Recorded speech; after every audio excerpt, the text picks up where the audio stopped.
What's going on, everyone? Welcome back to Horror 1949. Before we get into tonight's story, I just want to say I hope every single one of you is doing well. I moved into my first solo apartment in October of 2019, a 6-unit building in Pilsen on the south side of Chicago, tucked between a laundromat and a church that only seemed to open on Wednesdays. The rent was $850 a month, which in Chicago meant the walls were thin, the radiator had opinions of its own, and the super responded to maintenance requests like they were suggestions left in a bottle at sea.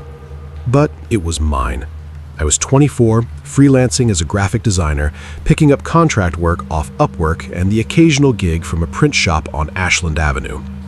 I've been living with 3 roommates in Logan Square for 2 years, so having a studio to myself, even a small drafty one on the 4th floor, felt like I'd finally crossed some invisible line into actual adulthood.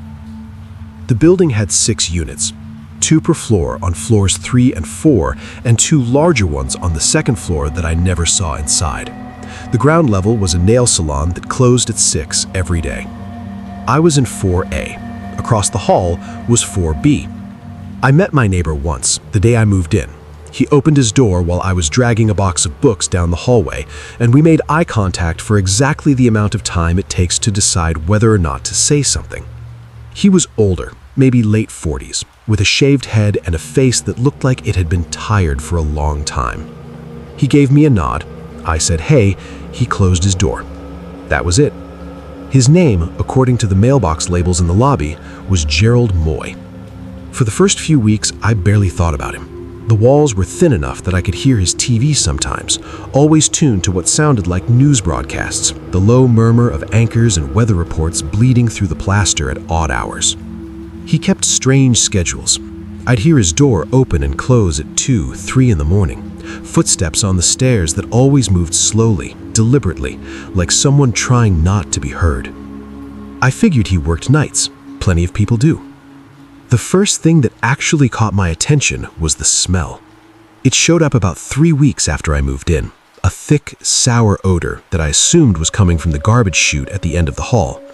I tied off my own trash, took it down to the dumpster out back, and sprayed Febreze along the baseboards like that was going to solve anything.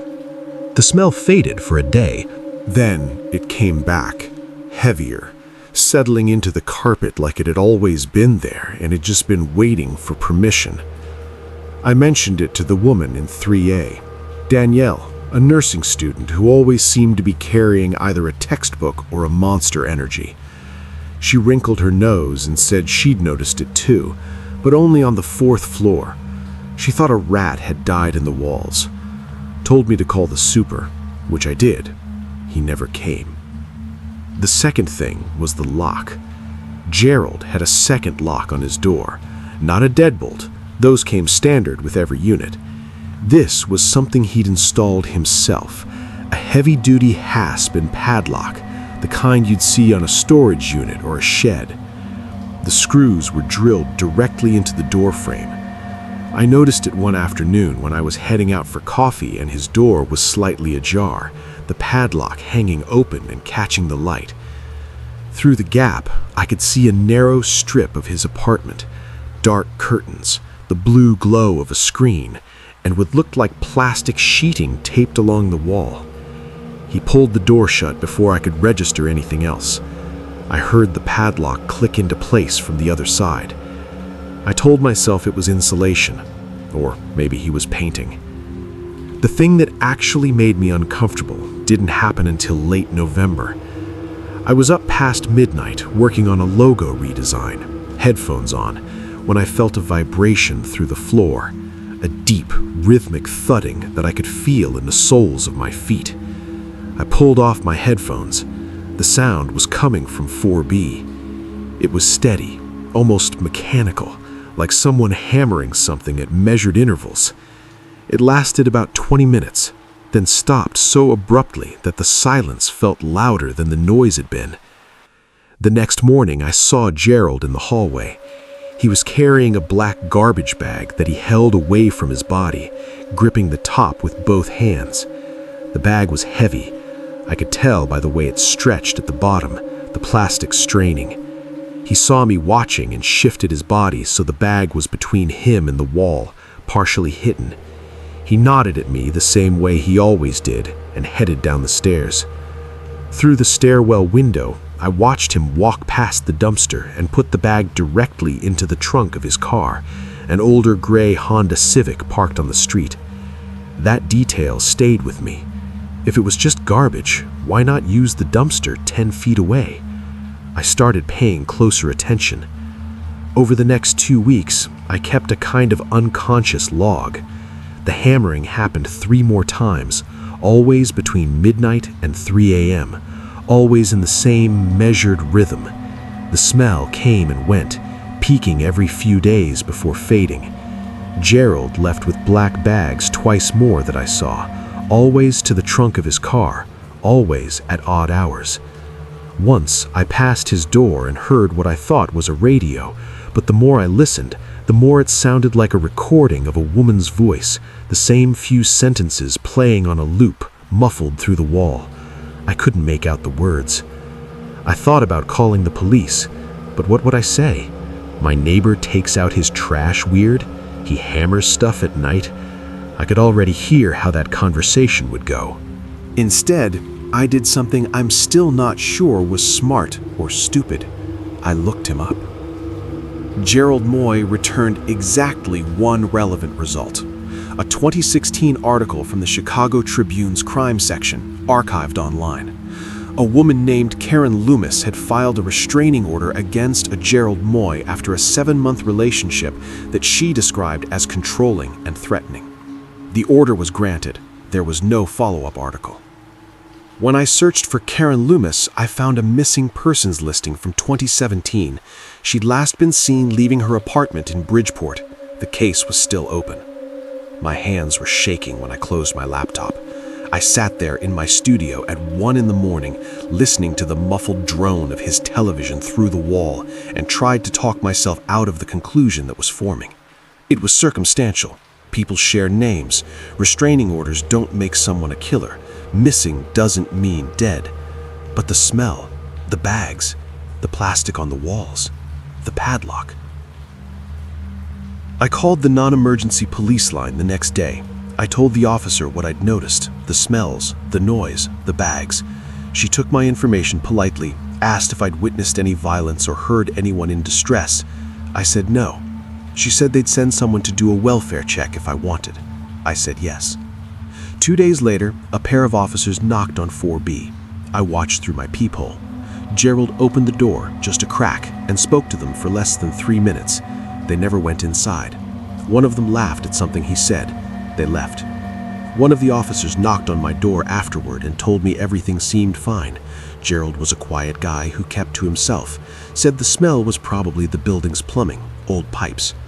The officer told me to call back if I noticed anything more concrete. I wanted to let it go. I almost did. Then I found the earring. It was in the hallway, right outside his door, pressed into the gap where the carpet met the baseboard. A small silver hoop, tarnished, bent slightly out of shape, the clasp broken. I picked it up without thinking. It was lightweight, cheap, the kind you'd buy in a pack of 6 from a drugstore. But Gerald lived alone. He never had visitors. In almost 2 months, I had never seen a single person enter or leave that apartment besides him. I put the earring in a Ziploc bag and hid it in my desk drawer. I felt insane for doing it. I also felt like throwing it away would be worse. The next thing I did was talk to Danielle in 3A. I asked her how long Gerald had been living in the building. She said she wasn't sure, at least 2 years, maybe 3. I asked if she'd ever seen anyone visit him. She thought about it and said once, maybe a year ago, she'd seen a woman on the 4th floor who she didn't recognize. Short hair, heavy coat, standing outside 4B. Danielle had assumed she was a girlfriend. She never saw her again. That night, I couldn't sleep.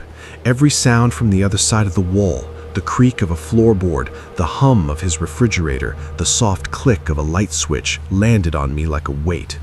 At around 2 a.m., I heard his door open, footsteps in the hallway, then a different sound, a dragging, something being pulled along the carpet, slowly, with effort.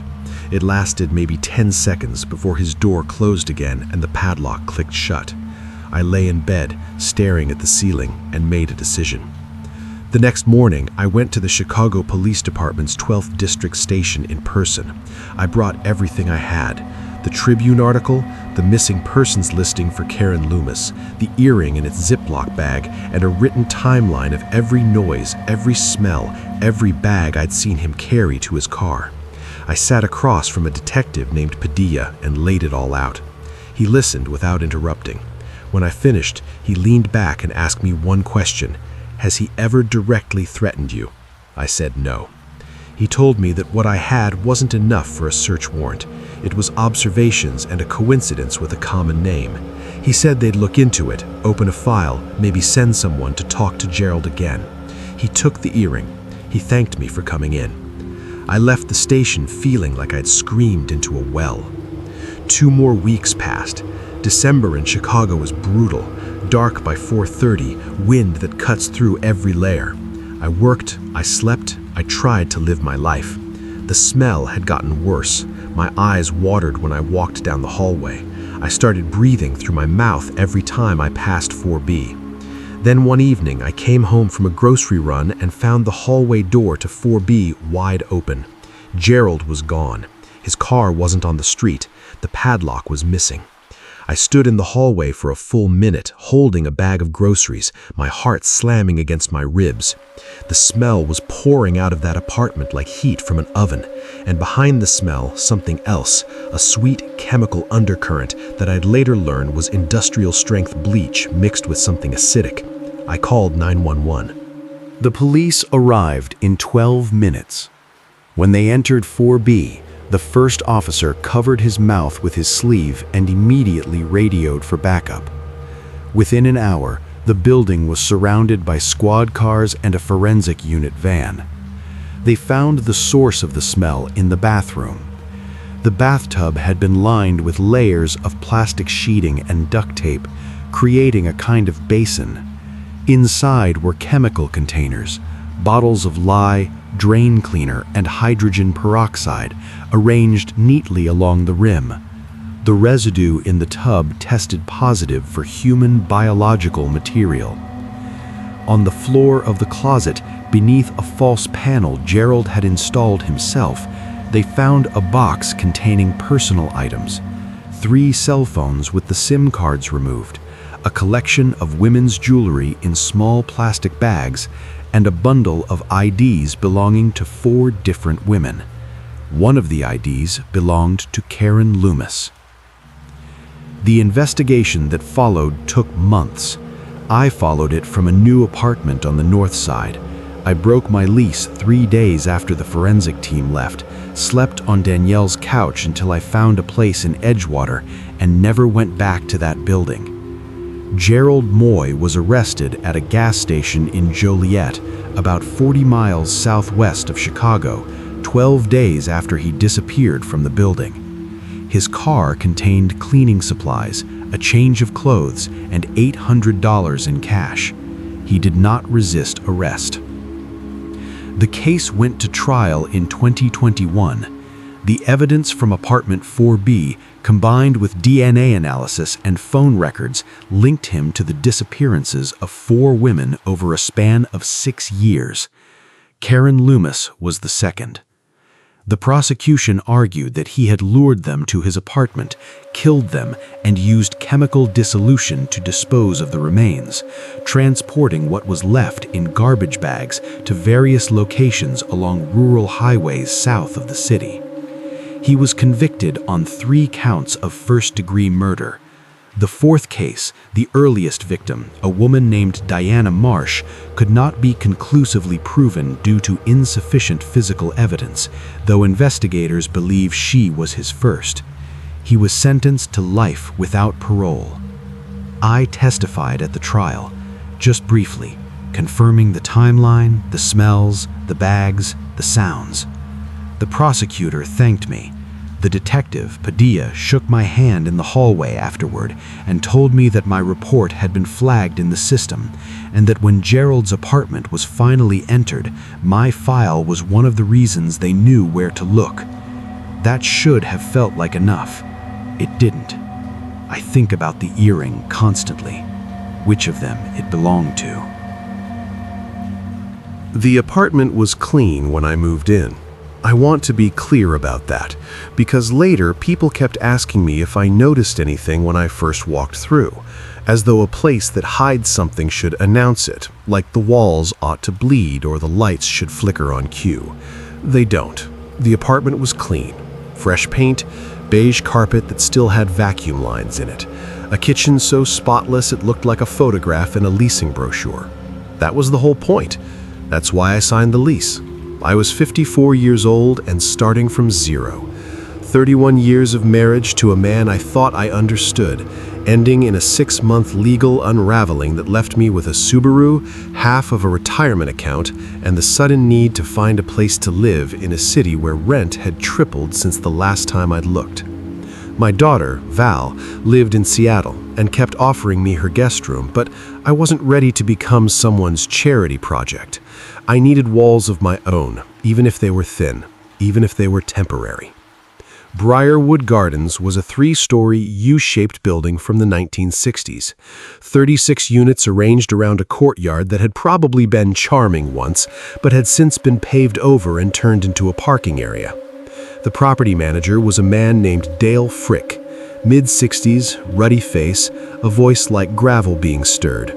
He wore polo shirts tucked into high-waisted khakis and carried a ring of keys on his belt that jingled when he walked, which meant you always heard Dale before you saw him. He showed me the unit himself, 2F, second floor, east-facing, and talked the entire time about the new appliances, the updated fixtures, the building's security cameras, the quiet neighborhood. He was proud of the place in a way that felt slightly oversold, the way someone describes a car they need you to buy today. The rent was reasonable, below market actually. I asked why, and Dale said the previous tenant had broken their lease early, so he wanted to fill it fast. Turnover costs money. I didn't push further. I signed the papers and moved in the first week of March. For about 3 weeks, I was almost happy. The apartment was small, 1 bedroom, a bathroom with a shower stall and no tub, a galley kitchen that opened into a living area just big enough for a couch and a bookshelf. But it was quiet. The neighbors were mostly older, a few young couples, nobody loud. I worked mornings at the vet clinic on Stark Street, came home in the afternoons, cooked simple meals, read, slept. After the chaos of the divorce, the arguments, the lawyers, the house we'd shared since 1996 being sold out from under me, the stillness of that apartment felt like medicine. The first thing I noticed was the bedroom closet. The apartment had been repainted, every wall, every ceiling, but the closet floor still had the original carpet, a darker shade of beige than the rest of the unit. When I hung my clothes and lined up my shoes, I felt a section near the back wall that was stiffer than the surrounding carpet. Not hard, exactly, crunchy, like something had dried into the fibers and fused them together. I assumed it was old adhesive from when the carpet was laid. I put a shoe rack over it and forgot about it. Then the bedroom window started sticking. It was a sliding window, aluminum frame, single pane, the kind every building from that era has. It slid fine from the left side, but the right side wouldn't budge more than 2 inches. I sprayed the track with WD-40 and worked it back and forth until it finally gave. When it opened fully, I saw that the latch mechanism on the right side had been bent, not broken, but deliberately forced out of alignment, as though someone had tried to pry the window open from the outside. The metal around the latch was scratched and gouged. I mentioned it to Dale the next time I saw him in the parking area. He looked at the window from outside, jiggled the frame, and told me he'd send someone to fix it. Nobody came. I mentioned it again a week later, and this time he told me the window was old and the frame was warped from weather. He said he'd replace it when he did the next round of unit upgrades. His tone had shifted, still friendly but clipped, like I was taking up too much of his time with something that didn't matter. The thing that started to bother me was the mail. Our mailboxes were in the lobby, small metal compartments, 1 per unit, combination locks. Mine was 2F. About once a week, I'd find a piece of mail in my box that wasn't addressed to me. Catalogs mostly. A dental reminder postcard. A voter registration renewal. All addressed to a woman named Sheila Barker, Unit 2F. The first few times, I left them on the lobby counter with a sticky note that said, "Wrong address, previous tenant." They disappeared, so I assumed Dale was handling it. After a month, the mail was still coming. I asked Dale about it directly. Did he have a forwarding address for Sheila Barker? He said she hadn't left one. I asked if he knew where she'd moved. His face did something odd, a micro-expression, barely a flicker, that looked less like someone trying to remember and more like someone deciding what to say. He told me she'd moved out of state, family stuff, left in a hurry, didn't clean out the unit properly, which is why he'd had to repaint and recarpet before I moved in. That answer should have satisfied me. It almost did. What kept it alive was the woman in 2E, my next-door neighbor, a retired postal worker named Margaret Sung. Margaret was 71, sharp-eyed, the kind of person who noticed everything and said most of it out loud. We'd developed a habit of chatting in the hallway in the evenings, the way neighbors do when they're both alone and neither wants to admit it.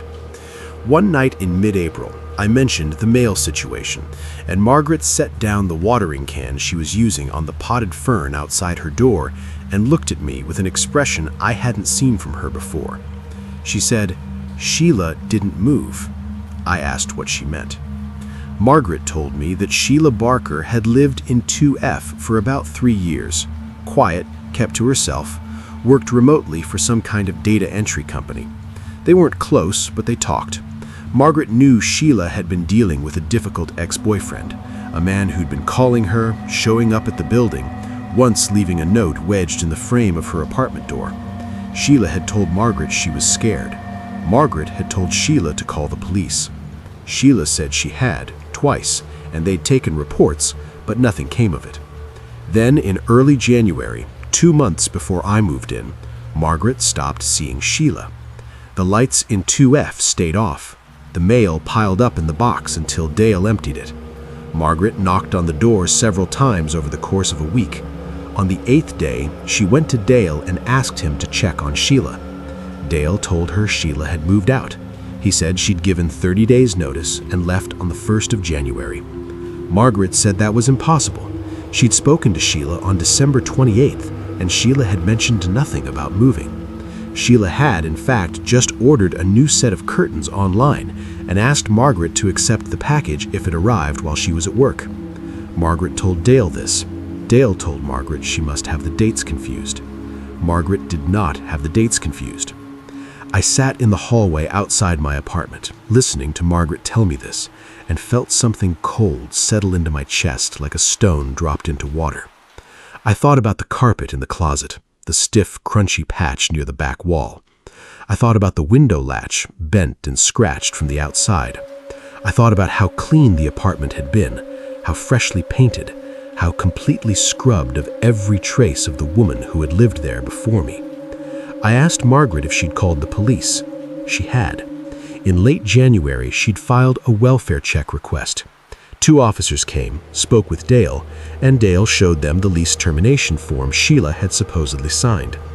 The officers knocked on 2F, which was empty by then, already being prepped for a new tenant, and found nothing concerning. Case closed.